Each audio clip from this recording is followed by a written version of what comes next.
Hello friends, welcome to Ashush study expert. दोस्तों, कैसे हैं आप लोग। तो फ्रेंड्स, जैसा कि आप लोगों को पता है, अभी रेलवे में एएलपी की वैकेंसी आई हुई है और इधर बीएसएससी का भी फॉर्म भरा जा चुका है और भी बहुत सारे वैकेंसी एसएससी जीडी आने वाली होगी। तो इन सभी के लिए यह सेशन बहुत ही इम्पोर्टेंट है। मैं इस सेशन में आप लोगों के लिए टोटल 20 क्वेश्चन लेकर आया हूँ, जो कि डेली लाता रहूँगा आप लोगों के लिए। और इस 20 क्वेश्चन से जुड़े बहुत सारे फैक्ट आपको एक्स्ट्रा देखने को मिलेंगे इस वीडियो में। ओके फ्रेंड्स, और वीडियो एंड होने के बाद इस वीडियो का जो पीडीएफ है आपको डिस्क्रिप्शन बॉक्स में मिल जाएगा। ओके, इस क्वेश्चन का पीडीएफ आपको मिल जाएगा, आप वहां से डाउनलोड कर सकते हैं फ्रेंड्स। और फ्रेंड्स, वीडियो अच्छा लगे फ्रेंड्स तो लाइक ज़रूर कीजिएगा। और हाँ, जो लोग इस चैनल पर नए हैं वो इस चैनल पर सब्सक्राइब करके बेल आइकन जरूर दबा के रखिएगा, ताकि जब भी हम वीडियो डालें उसका नोटिफिकेशन आपको मिल जाए। और इस सेशन को ज़्यादा से ज़्यादा शेयर कीजिए, ताकि और भी लोगों को इसका फ़ायदा मिल सके। ओके फ्रेंड्स, चलिए वीडियो को स्टार्ट करते हैं फ्रेंड्स। पहला क्वेश्चन क्या है। कृत्रिम उर्वरक में सामान्य रूप से नाइट्रोजन, फास्फोरस और एक तीसरा तत्व होता है। उस तीसरे तत्व का नाम बताना है। तो फ्रेंड्स, उस तीसरे तत्व का नाम है पोटेशियम। जो पोटेशियम है वो कृत्रिम उर्वरक में पाए जाते हैं। 3 तत्व होते हैं, नाइट्रोजन होते हैं, फास्फोरस होते हैं और एक पोटेशियम होता है। अब देखते हैं ज़रा इस पोटेशियम के बारे में हम लोग ज़रा जान लें। इधर देखिए फ्रेंड्स, पोटेशियम का क्या है। पोटेशियम का कार्य होता है पौधे को सूखे के झटके से बचाना, भूसे में चमक लाना, तने में मजबूती प्रदान करना। ये सभी पोटेशियम का कार्य है। और कीटों एवं रोगों के प्रति सहन करने की क्षमता प्रदान करना। इसके अलावा नाइट्रोजन का क्या कार्य है उसको भी देख लें। नाइट्रोजन का कार्य क्या होता है। पौधे में हरे रंग का निर्माण, बहुत इंपॉर्टेंट है। आपसे क्वेश्चन पूछा जाएगा कि पौधे में हरे रंग का निर्माण कौन से तत्व द्वारा होता है। पौधे में नाइट्रोजन। प्रकाश संश्लेषण के लिए आवश्यक है। ओके, और पौधे के विकास में मदद करता है। और फसल पकाने की जो अवधि है वो बढ़ा देता है नाइट्रोजन। और प्रोटीन निर्माण में सहायक, सबसे ज़्यादा इम्पोर्टेंट प्रोटीन निर्माण में सहायक जो होता है वो नाइट्रोजन होता है। इस बात को ध्यान रखिएगा आप लोग। ओके, अब ज़रा फास्फोरस के बारे में देख लें। तो पौधे की जड़ों का जो विकास करता है वो फास्फोरस तत्व करता है। ये फैलाव, पौधे की जो फैलाव होती है उसको बढ़ाती हैं। पौधे में आकार प्रदान करता है। दलहनी फसलों में जो है गांठ जो होता है उसका निर्माण एवं संख्या को बढ़ाता है ये। और पौधे में कलियों हो गया, फूल, बीज, फलों का विकास करने में मदद करता है। और भूसे की तुलना में दाने के अनुपात को ये बढ़ाता है। चलिए नेक्स्ट क्वेश्चन आपका है कि निम्न में से किस विद्युत चुम्बकीय तरंग की तरंग दैर्ध्य अधिकतम होती है, ये आपको बताना है। तो बताइए, आपको पता होगा तो इंफ्रारेड, आपने नाम सुना होगा, अवरक्त किरण। इसका जो तरंगदैर्घ्य होते हैं वो अधिकतम होती है। इस बात को आप ध्यान रखिएगा। तो चलिए इस क्वेश्चन से जुड़ी कुछ फैक्ट देख लेते हैं हम लोग अवरक्त किरणें के बारे में। तो अवरक्त किरणें की खोज जो हर्शल ने की थी, ध्यान रखिएगा इस बात को। अवरक्त किरणें की खोज जो हर्शल ने की थी, इसका जो तरंगदैर्घ्य होता है वो 7.8 मल्टीप्लाई 10⁻⁻7 से लेके 10⁻⁻3 होता है। इस बात को आप ध्यान रखिएगा। और इसका हर्ट्ज, इसका जो आवृत्ति है बहुत ही ज़्यादा पूछता है। 10⁻⁴ से लेकर 10⁻² हर्ट्ज तक इसकी आवृत्ति होती है। और ये देखिए ये क्या है, और ये एक उसमें विकिरण है। उसमें विकिरण क्या होता है। उसमें विकिरण मतलब या जिस वस्तु पर पड़ेगी ना उसका ताप बढ़ जाएगा, इसी को बोलते हैं। और इसका उपयोग जो देखिए कुहरे के फोटोग्राफी हो गया, रोगियों की सेकाई करने में किया जाता है, ध्यान रखिएगा। और हाँ, टीवी जो आप देखते हैं उसके रिमोट कंट्रोल में भी इनका प्रयोग किया जाता है। अवरक्त किरण, एक क्वेश्चन बहुत ज़्यादा पूछता है, टीवी रिमोट कंट्रोल में जो है किस विकिरण का प्रयोग किया जाता है। तो आपका करेक्ट आंसर हो जाएगा अवरक्त किरणें। चलिए नेक्स्ट क्वेश्चन देखते हैं। डेजीमीटर, आपने मैनोमीटर का नाम सुना होगा, उसी तरह डेजीमीटर से आप किसकी माप की सकती है, बताइए इस क्वेश्चन का सही जवाब। तो फ्रेंड्स, डेजीमीटर का जो उपयोग होता है वो गैस का घनत्व मापने में होता है, ध्यान रखिएगा, गैस का घनत्व मापने में। गैस का दाब जो है वो मैनोमीटर से मापा जाता है, ध्यान रखिएगा। चलिए देखते हैं। मैनोमीटर से आपका जो है गैस का दाब मापा जाता है, और एक फेरोमीटर है, बहुत इस सारा का सारा इम्पोर्टेंट है। फेरोमीटर यंत्र से समुद्र की गहराई मापी जाती है, और क्रायोमीटर से निम्न ताप की माप की जाती है, और ग्रेवोमीटर से जो है पानी की सतह पर जो तेल की उपस्थिति होता है उसको जो है हम लोग ग्रेवोमीटर यंत्र से मापते हैं। इस बात को आप लोग ध्यान रखिएगा। नेक्स्ट क्वेश्चन, आपने क्लोरीन के बारे में सुना होगा, जो कि एक बहुत ही विषैली गैस है ना, बहुत ही विषैली गैस है। इसका रंग कैसा होता है क्लोरीन का, ये बताइए आप लोग। तो फ्रेंड्स, क्लोरीन का जो कलर होता है वो हरा पीला होता है, ध्यान रखिएगा, हरा पीला होता है। इसके बारे में ज़रा जानते हैं अच्छे से। तो क्लोरीन जो होता है वो हरे पीले की तीखी और दम घोटने वाली गंध की गैस है, बहुत ही तीखा इसका स्वाद होता है। तो ये बहुत ही विषैली गैस है, ध्यान रखिएगा।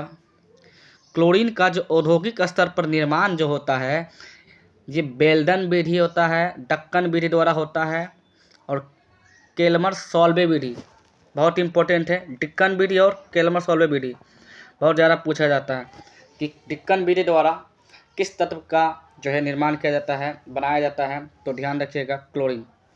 नेल्सन विधि आदि द्वारा बहुत सारे विधियाँ हैं, जो इम्पोर्टेंट है वो लिख दिए। क्लोरीन का एक और गुण है विरंजक गुण। ये क्या करता है, जब गैस फूलों के रंग को उड़ा देती है, जैसे कोई फूल आपका रेड कलर का है, उसको क्लोरीन में जब हम डालेंगे ना तो उसका रंग गायब हो जाएगा, रंगहीन हो जाएगा वो फूल, उसका रंग को उड़ा देता है कौन, क्लोरीन। इसका मुख्य उपयोग क्या है, ब्लीचिंग पाउडर के निर्माण में जो है क्लोरीन का उपयोग किया जाता है, और विरंजक के रूप में सूती कपड़ों में किया जाता है। विरंजक मतलब कलर को उड़ा देना, कागज आदि का रंग उड़ाने में। और हाँ, जो आप पेयजल में जो देखते हैं कीटाणु वगैरह रहता है ना, तो उसमें क्लोरीन डाला जाता है, क्योंकि जल में जितने भी आपका बैक्टीरिया वगैरह है सबको ये मार देता है क्लोरीन गैस, ध्यान रखिएगा। भारी जल के बारे में इनमें से कौन सा कथन, फ्रेंड्स ध्यान रखिएगा, यहाँ पे असत्य हो जाएगा, ध्यान रखिएगा, वो सत्य है। यहाँ पे इनमें से कौन सा कथन गलत पूछा है आपसे, बताइए। क्या इसकी खोज 1933 में यूरे और बोल्ट्जमान ने किया था? पहला कथन देखिए, इसका अनुभार 20 होता है, और इसका साधारण जल के जो 5000 भाग में से 1 भाग भारी जल होता है, इसका घनत्व साधारण जल से अधिक होता है। तो फ्रेंड्स, आपका करेक्ट आंसर हो जाएगा, इनमें से जो कथन गलत है ऑप्शन नंबर ए जो है वो गलत है, क्योंकि इनका जो खोज हुआ था वो 1932 में हुआ था, ध्यान रखिएगा, देख लीजिए। भारी जल की जो खोज हुई थी वो 1932 में हुई थी, यहाँ पे 1933 दिया था, इसलिए आपका गलत हो गया। यह जो ड्यूटेरियम का ऑक्साइड होता है, ध्यान रखिए, भारी जल जो है वो ड्यूटेरियम का ऑक्साइड होता है, इसका फॉर्मूला क्या होता है, D2O होता है, ध्यान रखिएगा, D2O। फ्रेंड्स देखिए, इसी को बोलते हैं ड्यूटेरियम ऑक्साइड। यह जो है ड्यूटेरियम, ये हाइड्रोजन का एक भारी समस्थानिक है, बहुत ही इम्पोर्टेंट है, यह हाइड्रोजन का एक भारी समस्थानिक होता है। इसका उपयोग जो है ड्यूटेरियम के अनेक यौगिक के निर्माण में किया जाता है, ड्यूटेरियम से संबंधित जितने भी यौगिक हैं उसके निर्माण में किया जाता है।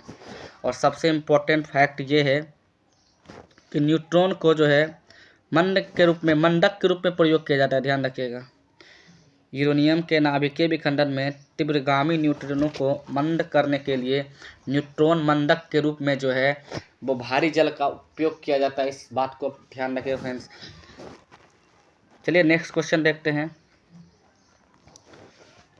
कौन सा तत्व उर्वरकों में उपस्थित नहीं होता है, बताइए। तो फ्रेंड्स आप ध्यान रखिएगा, जो जो क्लोरीन दिख रहा है ना आपको, क्लोरीन आपका यूज नहीं होता है, ध्यान रखिएगा। क्लोरीन उर्वरक में उपस्थित नहीं होता है, इस बात को ध्यान रखिएगा। क्लोरीन के बारे में बाकी मैंने तो बता ही दिया था। नेक्स्ट क्वेश्चन है आपका, मानव समूह किससे संबंधित है, आपको बताना है। तो फ्रेंड्स मानव समूह जो है यह फाइलम कोर्डेटा के अंतर्गत क्लास मैमोलिया से संबंधित है। आपका correct answer option number D हो जाएगा, ध्यान रखिएगा। यह मैमोलिया परिवार से संबंधित होते हैं। देखिए तिलचट्टा हो गया आपका, झींगा, मछली, केकड़ा, मक्खी, मच्छर, खटमल, जितना भी ये सभी ऑर्थोपोडा के सदस्य होते हैं। ऑर्थोपोडा की पहचान क्या होती है भाई, इसका जो पैर होते हैं ना आपस में जुड़े होते हैं। तिलचट्टा को जब उलट के देखिएगा उसका पैर आपस में जुड़े होते हैं, वो सभी जो है ऑर्थोपोडा के सदस्य हो जाते हैं। केचुआ हो गया, जोंक हो गया, ये सभी जो है एनिलिडा संघ के सदस्य हैं। एनिलिडा संघ का क्या पहचान है, इसका जो शरीर पे जो होते हैं वो रेकरिंग होगा। आप जोंक को देखिएगा उसके शरीर पे रेकरिंग धारी जैसा बना हुआ, रेखिक जैसा, वो सभी जो है एनिलिडा के सदस्य हैं, ध्यान रखिएगा। बाकी घोंगा, सीपी, ऑक्टोपस ये सभी जो है मोलस्का से संबंधित है, इस बात को भी आप लोग ध्यान रखिएगा। चलिए नेक्स्ट क्वेश्चन है, मानव भ्रूण का जो हृदय है वो कब स्पंदन करने लगता है, आपको बताना है। मानव भ्रूण का जो हृदय है वो कब स्पंदन करने लगता है। तो अपने परिवर्धन के चतुर्थ सप्ताह में जो है मानव हृदय जो है मानव भ्रूण का जो हृदय है वो स्पंदन करने लगता है। जिसके बारे में और कुछ जान ले, देखिए फ्रेंड, भ्रूण में जो 5वें सप्ताह तक 3 जननिक स्तरों का निर्माण हो जाता है। ये 3 जननिक स्तर कौन कौन है फ्रेंड्स, एंडोडर्म, मीसोडर्म और एक्टोडर्म। ओके, देखिए भ्रूण में 7वें से 9वें सप्ताह के मध्य तक हाथ, पैर, श्वसन तंत्रिका तंत्र, पाचन तंत्र ये सभी निर्माण हो जाते हैं। और तीसरे सप्ताह में भ्रूण में जो है कंकाल तंत्र बन जाते हैं। बहुत ही सारा फैक्ट इम्पोर्टेंट है, इसमें कुछ भी आपसे पूछा जा सकता है एग्जाम में। चौथे माह में जो है सिर, शरीर पर जो है रोए आ जाते हैं। और 5वें माह में आहार नाल, रुधिर और अस्थि मज्जा बनकर तैयार हो जाते हैं। छठे सप्ताह में जो है भ्रूण जो है छोटे शिशु का रूप धारण कर लेती है, ध्यान रखना। और 7वें माह के अंत तक उनके जो सभी अंग है भली भांति कार्य करने लग जाते हैं। जितना भी अंग का निर्माण हुआ है वो सभी कार्य करने शुरू कर देते हैं 7वें माह में। नेक्स्ट क्वेश्चन है, हमारे जीभ का वह भाग जो मीठा स्वाद बताता है, जैसे जीभ का बहुत भाग, आगे भाग, पीछे भाग, मध्य भाग, पश्च भाग, ये सभी होता है। तो बताना है आपका कि कौन सा भाग जो मीठा स्वाद बताता है। तो फ्रेंड्स आपका जो आगे वाला भाग है, अग्र भाग, वो मीठा स्वाद आपका बताएगा। देखिए इसके बारे में, जीभ जो है, जी हाँ, स्वादों के उद्दीपनों का ग्रहण करती है। इनमें छोटी छोटी कलिकाएँ पाई जाती है जिसे हम लोग स्वाद कलियाँ कहते हैं। ठीक, जीहा के किनारे स्थित स्वाद कलिकाएँ जो है खट्टेपन, ठीक, और आधार के कड़वेपन, शीर्ष और पार्श्व की क्षारीय स्वाद तथा शीर्ष जो है मीठेपन का अनुभव करती है, ध्यान रखिएगा। पार्श्व जो है क्षारीय और आधार जो है कड़वेपन, ध्यान रखिएगा। और सिया के किनारे पर स्थित स्वाद कलिका किनारा पर जो है वो खट्टेपन का अनुभव करेगी, इस बात को ध्यान रखिएगा। नेक्स्ट क्वेश्चन है, कौन सी बीमारी मच्छरों द्वारा नहीं फैलती है, बताना है। तो करेक्ट आंसर हो जाएगा निड्रालु व्याघ्री। बाकी डेंगू ज्वर जो मच्छर से फैलता है, फाइलेरियासिस ये भी मच्छर से फैलता है। आपका जो मलेरिया ये भी मच्छर से फैलता है। चलिए इसके बारे में कुछ जान लें। इन्फ्लुएंजा, पोलियो हो गया, खसरा, चेचक, छोटी माता, रेबीज, गलसुआ, ट्रेकोमा, ये सभी जो है ये वायरस जनित रोग है, वायरस से फैलता है, ध्यान रखिएगा। आपका हैजा हो गया, टाइफाइड हो गया, टिटनेस हो गया, डिप्थीरिया हो गया, जीवाणु हो गया, ये सभी जो है ये जीवाणु के द्वारा फैलने वाला रोग है, ध्यान रखिएगा। इसका जो ट्रिक होता है ना फ्रेंड्स, यूट्यूब पे बहुत है, आप वहाँ पे सर्च के देख लीजिएगा, इसका ट्रिक बहुत है, याद हो जाएगा आप आसानी से। ऐसे कन्फ्यूजन हो जाएगा। मलेरिया, कालाजार, पेचिस प्रोटोजोआ के द्वारा फैलता है। किसके द्वारा? प्रोटोजोआ। और एथिलीट फूड, खाद सभी जो है कवक के द्वारा फैलता है, इस बात को ध्यान रखिएगा। नेक्स्ट क्वेश्चन है, निम्नलिखित में कौन कार्बनिक यौगिक है? बताना है कार्बनिक यौगिक। कार्बनिक यौगिक किससे बोलते हैं? जो कि कार्बन और हाइड्रोजन से बनता है ना। यहाँ पे देखिए क्लोरोफॉर्म, क्लोरोफॉर्म का सूत्र क्या हो जाता है? CHCl3। क्या इसमें कार्बन और हाइड्रोजन है? बिल्कुल है। तो ये आपका करेक्ट आंसर हो जाएगा, क्लोरोफॉर्म एक कार्बनिक यौगिक है। बाकी जल का तो H2O हो जाता है, और सोडियम क्लोराइड का तो NaCl हो जाता है, अमोनियम सल्फेट का NH4SO4 का O2 हो जाता है, ये अमोनियम सल्फेट। तो ये आपका करेक्ट आंसर हो जाएगा क्लोरोफॉर्म। बाकी इनमें से कौन, बताना है इनमें से कौन व्युत्पन्न प्रोटीन है? आपको पता है कि प्रोटीन जो होते हैं सामान्यतः 3 प्रकार के होते हैं। एक होते हैं आपका सरल प्रोटीन, और एक होते हैं आपका व्युत्पन्न प्रोटीन, एक होता है संयुग्मी प्रोटीन। इसमें बताना है कि कौन जो है इस चारों में व्युत्पन्न प्रोटीन है। तो आपका करेक्ट आंसर हो जाएगा इंसुलिन। इंसुलिन जो है एक व्युत्पन्न प्रोटीन होते हैं, ध्यान रखिएगा। यहाँ पे देखिए, यहाँ पे मैंने डिस्कस भी कर दिया है। प्रोटीन सामान्यतः 3 प्रकार के होते हैं, सरल प्रोटीन, संयुग्मी प्रोटीन, व्युत्पन्न प्रोटीन। ओके, जो केवल अमीनो अम्ल से बने होते हैं उसे हम लोग सरल प्रोटीन कहते हैं। इसका बेसिकली एग्जाम्पल इंपॉर्टेंट होता है, इसके एग्जाम्पल ध्यान रखिएगा। एल्ब्यूमिन्स, एल्ब्यूनाइड एंड ग्लोब्यूलिन्स, ये सभी जो है सरल प्रोटीन के एग्जाम्पल होते हैं। जिनका संयोजन प्रोटीन के अतिरिक्त किसी अन्य अणु से भी होता है उसे हम लोग संयुग्मी प्रोटीन कहते हैं। इसका एग्जाम्पल मैन ध्यान रखिएगा, परिभाषा उतना याद रहे चाहे नहीं रहे, लेकिन आपको एग्जाम्पल जरूर ध्यान रखना है। न्यूक्लियोप्रोटीन, ग्लाइकोप्रोटीन्स एंड फॉस्फोप्रोटीन्स, ये तीनों जो है संयुग्मी प्रोटीन का आपका एग्जाम्पल है। देखिए, ये प्राकृतिक प्रोटीन के आंशिक जलीय अपघटन से प्राप्त होता है।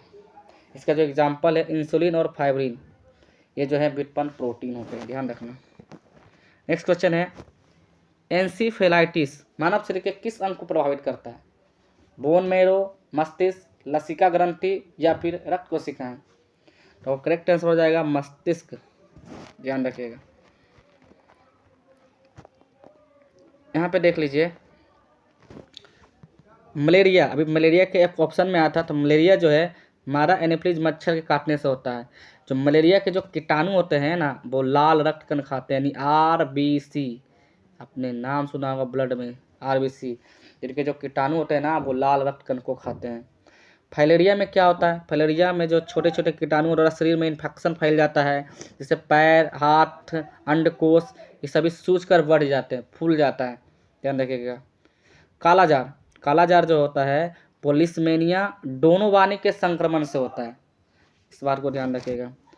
मधुमेह रोग, मधुमेह रोग में क्या होता है? बेसिकली इंसुलिन हार्मोन, इसमें जो है ना कमी हो जाता है। जब इंसुलिन हार्मोन की जब कमी हो जाएगा ना फ्रेंड, तो रक्त में ग्लूकोज की मात्रा बढ़ जाती है, इसी को हम लोग बोलते हैं मधुमेह रोग, है ना। इंसुलिन रोग जो होता है, इंसुलिन हार्मोन जो होता है वो कहाँ बनता है? तो पैंक्रियाज में बनता है, अग्न्याशय में बनता है। जब इसकी मात्रा कम पड़ने लगती है तो ग्लूकोज की मात्रा बढ़ जाती है रक्त में, जिस कारण मधुमेह रोग होता है। ध्यान रखिएगा, इंसुलिन की कमी दिया हुआ, इंसुलिन की कमी से होता है, ना कि इंसुलिन की अधिकता से, इस बात को ध्यान रखिएगा। घेंघा रोग थायराइड ग्रंथि के स्रावित हार्मोन की अधिकता से होता है। जब थायराइड ग्रंथि अधिक मात्रा में हार्मोन का स्रावन करने लगती है तब जाकर घेंघा रोग उत्पन्न हो जाते हैं, ध्यान रखना। विद्युत चुंबक सामान्यतः किस धातु का प्रयोग होता है? बताना है, तांबा, निकिल, लोहा या कोबाल्ट? तो करेक्ट आंसर हो जाएगा लोहा। जो विद्युत चुंबक बनाने में सामान्यतः लोहे का प्रयोग किया जाता है, ध्यान रखना। विद्युत चुंबक बनाने के लिए सामान्यतः लोहे का प्रयोग किया जाता है, ध्यान रखिएगा। चुंबकशीलता, चुंबकशीलता क्या है? जो ज़्यादा एट्रैक्टिव है चुंबक के प्रति, जैसे चुंबकशीलता का जो मात्रक होता है हेनरी प्रति मीटर होता है। आप लोगों को पता है कि लोहे जो ज़्यादा एट्रैक्टिव होता है चुंबक के प्रति, इसलिए एल्यूमिनियम की चुंबकशीलता जो है लोहे से कम होती है, लोहे की ज़्यादा होती है, चुंबक से ज़्यादा होती है, इस बात को ध्यान रखिएगा। चुंबक के चारों ओर वह क्षेत्र जिसमें चुंबक के प्रभाव को अनुभव किया जा सके। ओके, जैसे चुंबक रहता है तो उसके कुछ ही एरिया तक जितना भी होता है आपका जो उसमें सटने और चिपकने वाले जो धातु होते हैं वो सभी चिपक जाते हैं। तो जितने एरिया तक वो चिपकते हैं वो इसी को हम लोग बोलते हैं चुंबकीय क्षेत्र, जो अनुभव करती है चुंबकीय बल्ब का, उसी क्षेत्र को हम लोग बोलते हैं चुंबकीय क्षेत्र, ध्यान रखिएगा। नेक्स्ट क्वेश्चन है माइका। माइका किस काम में लाई जाती है? भट्टियों के निर्माण में, भट्टियों के ईंट के निर्माण में, या फिर विद्युत उद्योग में, या फिर फौलाद उद्योग में, या फिर शीशे व मिट्टी के बर्तन उद्योग में। और करेक्ट आंसर हो जाएगा विद्युत उद्योग में, ध्यान रखिएगा। माइका का उपयोग विद्युत उद्योग में होता है। विश्व में सबसे ज़्यादा जो है अभ्रक का उत्पादन जो है भारत में होता है, ध्यान रखिएगा। देखिए, वर्षा के बाद इंद्रधनुष के निर्माण का क्या कारण है? किस घटना से बनता है ये? प्रकाश के प्रकीर्णन से बनता है, या फिर प्रकाश के पूर्णांतिक परावर्तन और प्रकीर्णन दोनों से बनता है, या फिर अपवर्तन, पूर्णांतिक परावर्तन और विक्षेपण तीनों से बनता है, या फिर सिर्फ परावर्तन से बनता है? तो आपका करेक्ट आंसर हो जाएगा ये तीनों से बनता है, ध्यान रखिएगा। अपवर्तन, पूर्णांतिक परावर्तन और विक्षेपण तीनों से बनता है। देखिए, इसमें से जो इम्पोर्टेंट है ध्यान रखिएगा, इंद्रधनुष दो प्रकार के होते हैं।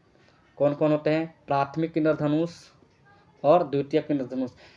प्राथमिक इंद्रधनुष और द्वितीयक इंद्रधनुष बेसिकली एक चीज़ याद रखना है, वो है ये पूछता है क्वेश्चन आपसे, प्राथमिक इंद्रधनुष में जो है लाल रंग बाहर की ओर कौन सा कलर होता है? तो बाहर की ओर लाल रंग होता है, ध्यान रखना।